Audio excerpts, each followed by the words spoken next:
Hindi kailanman napasama sa kanilang drugs watchlist si Pangulong Ferdinand R. Marcos Jr. Ito ang iginiit ng Philippine Drug Enforcement Agency o PDEA. Si Patrick De Jesus sa detalye. Based on all the foregoing facts, the PDEA asserts that President Marcos Jr. is not and was never in its watch list. Itinanggi ng Philippine Drug Enforcement Agency na nasa drugs watch list si Pangulong Ferdinand R. Marcos Jr. Nilinaw ng PDEA, hindi kailanman napabilang ang Pangulo rito mula nang magkaroon ng National Drug Information System noong 2002 kasabay ng pagkakatatag ng ahensya. Kahit nga raw sa narco-list ng administrasyon ni Pangulong Rodrigo Duterte noong 2016, hindi rin kasama si Pangulong Marcos Jr. Sagot ito ng PDEA sa pahayag ni dating Pangulong Duterte kung saan inakusahan niya si Pangulong Marcos na kasama sa drugs watch list. May ipinakita pa man ng ebidensya ang PDEA ng siya ay alkalde pa. Ayon sa PDEA, hindi basta-basta ang access sa drugs watch list ng mga opisyal ng lokal na pamahalaan. Yung makikita lamang nila ay the drug personalities operating in their respective area.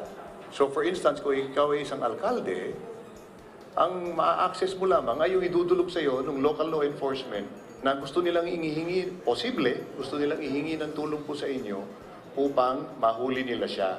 As far as the allegations are concerned, we maintain and we would like to categorically state that our president is not in the watch list. Kahit naman nasa ilalim ng Office of the President, sinabi ng PDEA na walang sino man ang nakaka-impluwensya sa kanilang drug database. Hindi naman po yan na ibig sabihin na just because we're under the office of the president, we will favor the president. Because the facts are clearly stated. Wala po siya sa listahan, even with the previous supposed narco list. You know fully well, ang dami pong nasali doon. Ang PNP nakasama sa Interagency Drug Information System, itinanggi rin ang paratang.